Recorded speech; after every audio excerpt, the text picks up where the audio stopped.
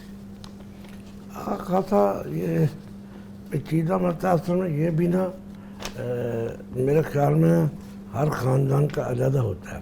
اچھا, میں بتاتا ہوں, ایسے واقعات آئے ہیں کہ 2 بچے ملک سے باہر ہیں, رہ رہے ہیں, جی, باپ پاکستان میں ہے اپنے, اور بچہ اپنی ساری جو جمع پونجی ہے وہ باپ کی بیماری پہ لگا دیتا ہے. بچہ اپنی جمع پونجی, اپنے باپ جتنے پیسے ہیں, جی شیخ, اور وہ بیٹے وہاں باہر بیٹھے ہیں, ان کے پاس پیسے ہیں. اب باپ کو چاہیے کہ وہ لکھے کہ میں نے اپنے بیٹے کے اتنے پیسے دینے ہیں, جو اس نے بیماری پہ خرچ, وصیت کر کے جائے کہ میرے بیٹے نے میری بیماری کے اوپر اتنے پیسے دیے ہیں, یہ اس کو بطور وراثت نہیں, یہ اس کے جو دیے میری وراثت سے اس کو ادا کیے جائیں, اس نے میری بیماری پہ لگایا. یہ اس باپ کو کیا دینا چاہیے اپنی زندگی میں. اگر نہیں کہا تو پھر وہی جو پہلے بات نہیں ہوئی تھی کہ اخلاقیات کے طور پہ بھائیوں کو چاہیے کہ اس کو زیادہ دے دیں. ٹھیک ہے شیخ. شیخ محترم شیخ عبدالولی خان صاحب, شیخ محترم مریم طاہر کے نام سے آئی ڈی ہے, لکھتے ہیں جی فجر کی 2 سنتیں, پہلی رکعت میں سورہ کافرون اور دوسری رکعت میں سورہ اخلاص پڑھنا, اور اسی طرح عشاء اور مغرب ان دونوں کی سنتوں میں بھی یہ صورت ادا پڑھنا کیا سنت سے ثابت ہے یا نہیں شیخ؟ جی ہاں, فجر کی سنتوں کے متعلق تو سورہ کافرون اور سورہ اخلاص یہ پڑھنے کا ثبوت ملتا ہے. باقی جو ہے مغرب اور جو ہے نا عشاء, اس کے متعلق مجھے علم نہیں ہے. جی شیخ. اچھا شیخ محترم, جو شیخ جس بارے میں ڈسکشن کر رہے تھے, میں چاہوں گا اس حوالے سے آپ بھی فرمائیے کہ والدین کی خدمت جس نے کی ہو کیا وراثت میں حصہ؟ یہ جو حقیقت تو یہ ہے کہ ایک بیٹا والدین کی خدمت بھی کر رہا ہے, جی, وہ اپنے کام کاج, ڈیوٹی اور جو اس کا پیشہ ہے وہ بھی متاثر ہو جاتا ہے, لیکن یہ اجر کما رہا ہے بے حد زیادہ, بہت زیادہ, بے شک سے بہت زیادہ اجر کما رہا ہے, اور یہ اخروی اعتبار سے اس کے لیے بڑی سعادت کی بات ہے. دنیاوی اعتبار سے بھی عزت اور مرتبے کی بات ہوتی ہے. جو بیٹا والدین کی خدمت کرتا ہے معاشرے کے اندر وہ بہت ہی معزز سمجھا جاتا ہے. ٹھیک ہے. اچھا, اب نا شیخ صاحب نے تو وہ مشورہ دیا کہ والد مکرم جو ہے نا وہ لکھ دے کہ میری بیماری پر اس بیٹے نے پیسے خرچ کیے ہیں, وہ میرا جو ہے میرے اوپر قرضہ ہے. جو شیخ نے اگزامپل دی ہے بڑی ویسے ڈیسنٹ اگزامپل. اچھا, تو یہ جو ہے نا ایک اور صورت بھی بن سکتی ہے, وہ یہ کہ یہ بھائی اپنے بھائیوں سے کہے کہ بھائی میں نے نا والد مکرم کی خدمت کی ہے, تجارت اور کام اور یہ چیزیں مجھ سے رہ گئی افیکٹ ہوئی ہیں بہت زیادہ. اچھا, اور پیسے بھی میرے اتنے خرچ ہو گئے ہیں, مجھے اس کا جو ہے نا جو حصہ بنتا ہے آپ لوگوں پر وہ دے دو. ٹھیک ہے. اور بعض معاشروں میں ایسا ہی ہوتا ہے, باپ کی خدمت وغیرہ کرنے اور سب کچھ کرنے کے بعد جب وفات ہو جاتی ہے تو وہ جتنے پیسے اس نے خرچ کیے ہوتے ہیں اور یا اس کا جو نقصان ہوا ہوتا ہے وہ پھر دیگر بھائیوں پر باقاعدہ تقسیم کرتے ہیں. ٹھیک ہے. اور وہ پھر اس کی تلافی ہو جاتی ہے. لیکن میراث میں اس کو زیادہ حصہ دینا اس بنیاد پر یہ تو نہیں ہے. ٹھیک ہے. اچھا, وہ جی شیخ, وہ جو فجر کی سنتوں والا مسئلہ ہے نا, جی جی شیخ سے تو اس بہن کو بتا دیں یا وہ بھائی ہیں, جی جی جی حضور سے ثابت ہے کہ آپ نے فجر کے فرضوں میں بھی یہ 2 صورتیں پڑھی ہیں, قل اعوذ برب الفلق اور قل اعوذ برب الناس. اچھا, یہ صورت فرضوں میں پڑھی ہیں.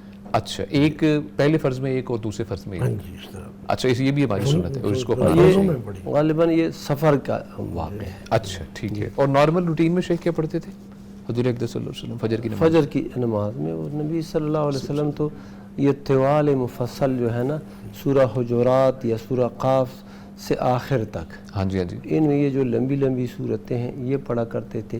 60 آیات سے لے کے 100 آیات تک مکمل فجر کی نماز میں پڑھا کرتے تھے. یعنی سورہ فاتحہ کی 7 آیات ہیں اور ان کے 14 2 رکعتوں میں ملا کے, ان کے علاوہ 60 یعنی ان کو ملا کے 60 آیات یا مزید ملا کے 100 آیات پڑھتے تھے. بعض اوقات یہ جو ہے نا سورہ یوسف اس کی تلاوت ہوتی تھی, اور عمر رضی اللہ تعالیٰ عنہ بھی اس کی تلاوت کرتے تھے فجر کی نماز میں، تو لمبی لمبی صورتیں پڑھتے تھے۔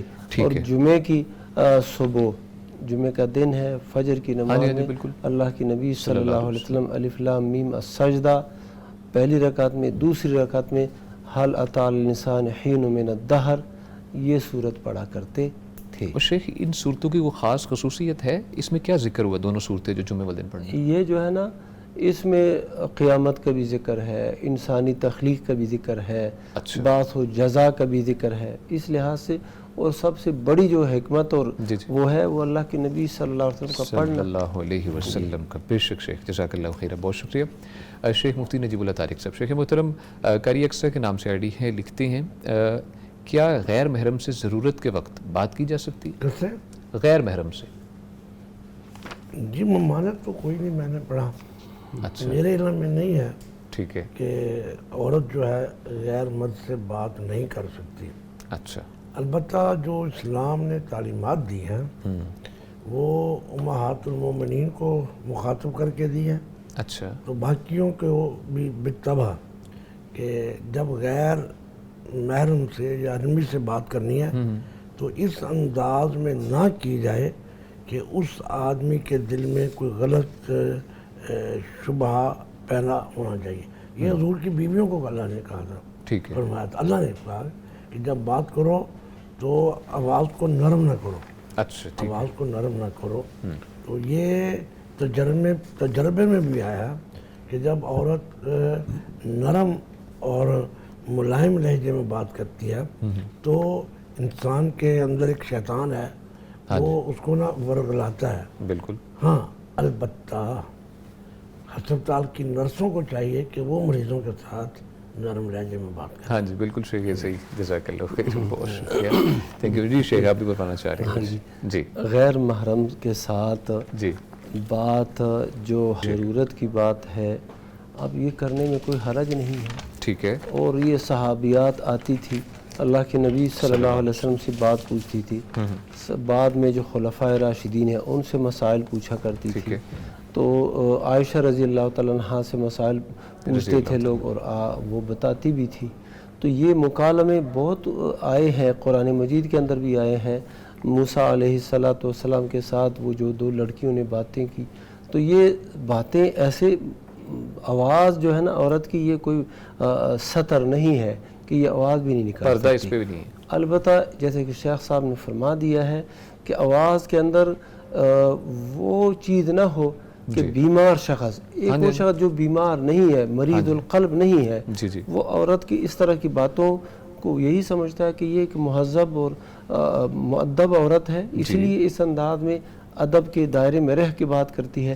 لیکن جو مریض القلب ہوتا ہے اس کے ساتھ کوئی خاتون ادب سے بھی بات کرے، احترام سے بات کرے، تو اس کے دل میں پھر باتیں اور آ جاتی ہیں۔ ایسے ہی اللہ سبحانہ و تعالیٰ نے امہات المومنین سے فرمایا کہ تم نے بات کرنی ہے تو کیسے بات کرنی ہے، وَقُلْنَ قَوْلًا معروفا، بات کرنی ہے دستور کے مطابق، تو دستور کے مطابق بات کرتی ہیں۔ یہ ہماری بہنیں فون کرتی ہیں اور پوچھتی ہیں مسئلے مسائل پوچھتی ہیں، تو اس میں تو کوئی حرج نہیں۔ گھر میں گھنٹی بجائی کسی نے، خاتون پوچھتی ہے کون ہے، وہ کہتے ہیں فلاں صاحب گھر ہے، یہ بتا دیتے ہیں کہ نہیں گھر پہ نہیں ہے یا گھر پہ ہے، کیا مسئلہ ہے وہ بتا دیتے ہیں۔ تو یہ تو حاجت کی باتیں ہوتی ہیں، اس میں کوئی نہیں۔ ہاں ایک بات وہ بھی میں ظاہر کر دوں، وہ یہ ہے کہ ویسی گپ شپ ہے اور فون پہ گھنٹوں گھنٹوں باتیں ہو رہی ہیں، اور وہ کہتا ہے ہم تو ویسے ہی کوئی غلط بات نہیں کرتے۔ یہ غلط بات نہیں ہے تو کیا ہے؟ ٹھیک ہے، غیر محرم کے ساتھ، وہ چاچے کا بیٹا ہے، ماموں کا بیٹا ہے، جو بھی ہے، اس کے ساتھ اس طرح لمبی لمبی کالیں نہ کرو، مختصر جو ضرورت کی بات ہے وہ کرو اور بس۔ ٹھیک ہے شیخ، جزاک اللہ خیر۔ لائیو کالر ہے ہمارے ساتھ، السلام علیکم۔ السلام علیکم۔ وعلیکم السلام۔ محمد حنیف صاحب آزاد کشمیر سے، بہت شکریہ حنیف صاحب، آپ نے ہمیں کال کی، فرمائیے کیا پوچھیں گے آپ؟ جی گزارش یہ ہے کہ میت کو سفید کپڑے کا کفن دیا جاتا ہے، جی کیا اس سے آپ کا کوئی دوسرے کپڑے کا بھی کفن ہو سکتا ہے؟ اچھا، کہ کوئی اور کلر کا؟ اور کلر کا؟ جی جی ٹھیک ہے جی، بہت شکریہ. محمد حنیف صاحب آزاد کشمیر سے ہمارے ساتھ موجود تھے.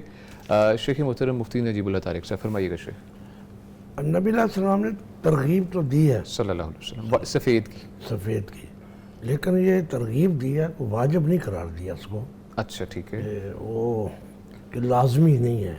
بہتر یہ ہے کہ سفید نہیں ہو، اگر نہیں تو کسی دوسری چادر میں بھی. باقی جو ایک ہوتا ہے بہتر سفید ہے، لیکن اگر کوئی ایسی صورت ہے تو کسی رنگ میں بھی دیا جا سکتا ہے. شیخ مفتی عبدالولی خان صاحب اس حوالے سے فرمائیے. ہاں جی، یہی شیخ صاحب نے جو فرما دیا. جی جی. سفید جو لباس ہے اس کی فضیلت ہے، اللہ کے نبی صلی اللہ علیہ وسلم نے اس کے پہننے کا بھی حکم دیا. اچھا. وَكَفِّنُوا فِيهَا مَوْتَاكُمْ، اور اس میں اپنے مردوں کو کفن بھی دیا کرو. جی جی. تو یہ ترغیب ہے. ٹھیک ہے. باقی کوئی بھی رنگ کا ہے اس میں کفن دینا بالکل درست ہے. ٹھیک ہے شیخ.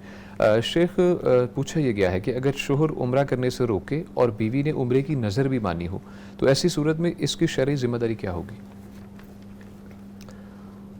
پہلی بات تو یہ ہے کہ عمرہ یہ بعض اہل علم کی نزدیک بذات خود یہ سنت ہے. ٹھیک ہے. اور فرض نہیں ہے. فرض نہیں.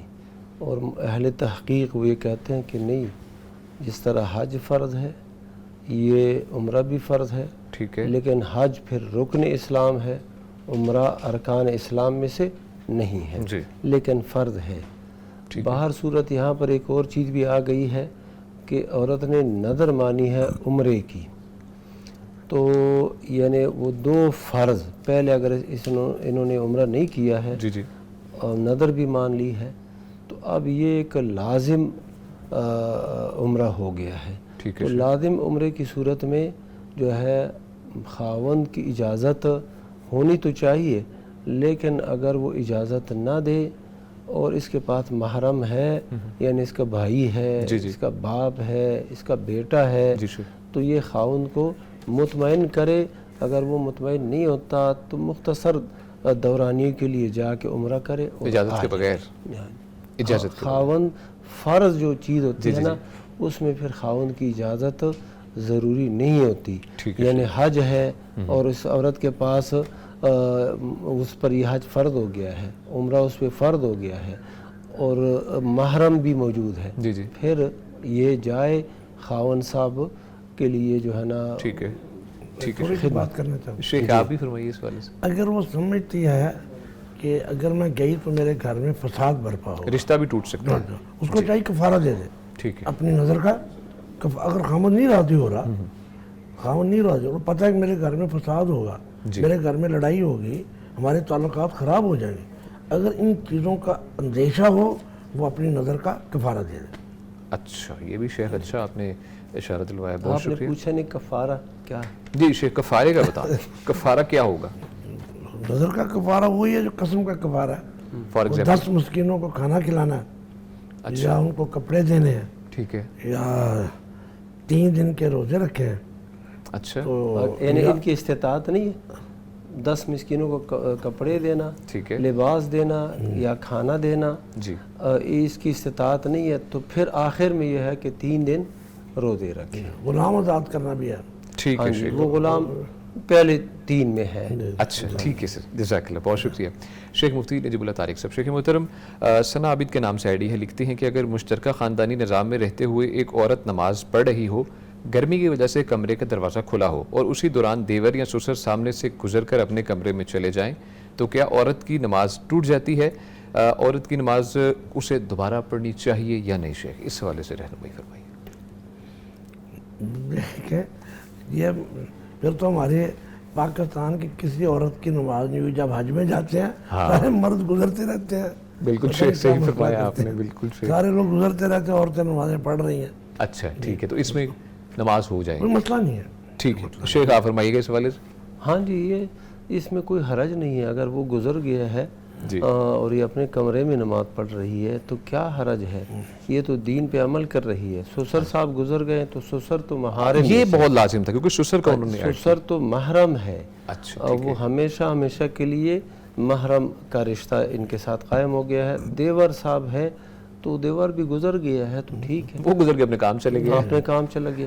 یہ جو ہے نا، یعنی یہ ضروری نہیں ہے کہ آپ کا چہرہ کھلا ہے نماز کے دوران تو عورت ضرور سر پہ دوپٹہ ہاں جی، رکھتی covered ہے کرتے ہیں اور باقاعدہ سارے اعضاء کو چھپاتی ہے سوائے چہرے کے، ہاتھوں کے، یہ ہتھیلیوں کے. تو یہ اگر ظاہر بھی ہو جائے تو اس میں اتنی سختی نہیں ہے، گنجائش ہے اگر یہ چہرہ ظاہر بھی ہو. مطلب اتنی سختی نہیں جتنی ہم نے بنا رکھی ہے. نہیں، ہم نے تو یہ کیا ہوا ہے نا کہ سے پابندی نہیں کرتے، جو نہیں کرتے وہ تو بالکل ہی نہیں کرتے. ہاں بالکل ہی نہیں کرتے. اسی جگہ پہ جب خاتون جاتی ہے، کوئی بڑی مسجد ہے ہمارے اسی پاکستان کے اندر بھی، ہاں جی بالکل، تو یا پھر یہ جو پارک ہے کسی جگہ، کیا اس نے نماز نہیں پڑھنی؟ نماز پڑھنی ہے اور وہ لازماً پڑھے تاکہ دوسری خواتین بھی دیکھیں کہ مسلمان عورت نماز پڑھ رہی ہے. حضور کے زمانے میں عورتوں کے آگے مرد نماز پڑھتے تھے، ایسے متصل صفیں ہوتی تھی. یہ مردوں اور وہ تو گھر والے بھی نہیں تھے اور اس کے بعد جی خواتین، وہ تو رشتہ دار بھی نہیں ہوتے تھے، وہ صحابہ کرام اور صحابیات ہوتے تھے. بہت شکریہ. شیخ محترم آپ کی جانب بڑھیں گے مفتی عبدالولی خان صاحب. شیخ، پوچھا گیا ہے کہ کیا کسی مسلمان کے لیے غیر مسلموں کے مذہبی شاعر یا عبادت گاہوں کا احترام اور حسن سلوک اختیار کرنا اور ان کی مذہبی رسومات میں بھی شرکت کرنا شرعن ہے یا نہیں شیخ جائز؟ یہ تو ایک سوال میں نے کئی مسائل کو جمع کیا گیا ہے شیخ، اور ہر ایک کے مسائلستان ہے، مسائلستان ہے، ہر ایک کے نا مختلف جوابات ہیں. جی شیخ فرمائیے. اب جو ان کی مذہبی جو تہوار ہیں، مذہبی رسومات ہے، تو ان مذہبی رسومات میں تو مسلمان شریک نہیں ہوں. جی اچھا، ایک ہے کہ ان کا جو عبادت خانہ ہے، جی شیخ، اس عبادت خانے پر بندہ گند پھینکنا شروع کر دے اور اسی طرح یا اور نقصان پہنچانا شروع کر دے، جی شیخ، تو یہ تو جائز نہیں ہے. ٹھیک ہے. جب ان کو اجازت مل گئی ہے، حکومت نے اجازت دے دی ہے، یا ان کا عبادت خانہ پہلے سے چلا آ رہا ہے، اب جو ہے اس کو نہ گرانا تمہارے لیے درست ہے اور نہ ہی اس کی کوئی توہین اور خرابی اس کے اندر پیش کرنا یہ درست ہے. وجہ یہ ہے کہ یہ مسلمان ایسے نہیں ہے کہ ایک ملک میں رہتے ہیں. مسلمان اللہ کے فضل و کرم سے یہ بہت کثیر تعداد میں ہے اور سارے ممالک کے اندر ہی موجود ہے. اگر آج آپ ایک غیر مسلم کے عبادت خانے کو آپ اس طرح کرتے ہیں، کوئی توہین کریں گے، کوئی اہانت کریں گے، تو وہ آپ کی جو مساجد ہیں، عبادت خانے ہیں، ان کے علاقوں میں ان کے ساتھ پھر کیا مسئلہ ہوگا؟ اس لیے مسلمان جو ہے جو اپنی حد میں رہے، اور جو غیر مسلم ہے وہ محارب نہیں ہے اور وہ انہوں نے آپ پہ حملہ نہیں کیا ہے اور ان کے ساتھ آپ کی لڑائی نہیں ہو رہی ہے، تو اللہ سبحانہ و تعالیٰ نے فرمایا کہ تمہیں اللہ نہیں منع کرتا ان تبروہم، ان کے ساتھ بھلائی کرنے سے اللہ تمہیں نہیں منع فرماتا، ان کے ساتھ انصاف کرنے سے اللہ سبحانہ و تعالیٰ تمہیں نہیں منع فرماتا. مدینہ منورہ کے اندر یہ یہود رہتے تھے، دوسرے غیر مسلم رہتے تھے. اللہ کے نبی صلی اللہ علیہ وسلم بھلائی کرتے تھے. وہ ایک غیر مسلم جو بیمار ہو گیا تھا بچہ، تو اللہ کے نبی صلی اللہ علیہ وسلم اس کے گھر گئے اور اس کی عیادت کی، پوچھا. یعنی وہ ایسے بچہ، نابالغ بچہ نہیں تھا، بالغ بچہ تھا، نوجوان تھا، خدمت کرتا تھا. تو پھر اللہ کے نبی صلی اللہ علیہ وسلم نے دعوت بھی دی کہ اسلام لے آؤ. تو اس نے اپنے باپ کی طرف دیکھا، باپ نے کہا اطیع ابا القاسم، نبی صلی اللہ علیہ وسلم کی اطاعت کرو، تو وہ ایمان لے آیا. اسی طرح اور بھی بہت سے معاملات یہ ہوتے رہے ہیں، تو یہ نہیں ہے بس ان کی مذہبی رسومات میں شرکت کرنا مناسب نہیں. مذہبی رسومات شرکت ان سینس شیخ انٹرفیتھ آپ کو پتہ ہے جو ماشاءاللہ ہارمونی ہے ہمارے پاکستان کے اندر، وہ شرکت کرتے ہیں صرف خیر سگالی کے لیے، عبادت میں حصہ نہیں لیتے، خیر سگالی کے لیے یہ گورنمنٹ کی طرف سے کیا جاتا ہے. مسلمان کو تھوڑا سا اپنی دین کے اوپر کاربند بھی رہنا چاہیے. ٹھیک ہے. خیر سگالی سے ایسا نہ ہو کہ وہ اپنا دین بھی نہ ان کے حوالے کر دیں. جزاک اللہ. شیخ فرمائیے گا اس بارے سے. حکمران جو ہے نا ہمارے حکمران، جی شیخ، اب ظاہر بات ہے ہمارے ملک میں ہندو کمیونٹی بھی ہے. ہاں جی. اب ان کا وزیر اعظم بھی شہباز شریف ہی ہے نا، سب کا شیخ، ہندوؤں کا بھی ہے، عیسائیوں کا بھی ہے. اچھا، اب اس سے بڑھ کر کچھ اور مسئلہ بھی ہے نا. بعض اوقات ہمارے جو مذہبی پیشوا ہیں، تو جب کسی علاقے میں کچھ دیکھتے ہیں فساد ہو گیا عیسائیوں کے ساتھ، پھر وہ ظاہر یکجہتی کے لیے ان کے گرجا میں جاتے علماء. ہاں جی بالکل. پھر بعض علماء آگے بڑھ جاتے ہیں، وہ کرسمس کا کیک بھی کاٹ دیتے ہیں نا، وہ کہتے ہیں کہ یہ. پھر اس طرح ہمیں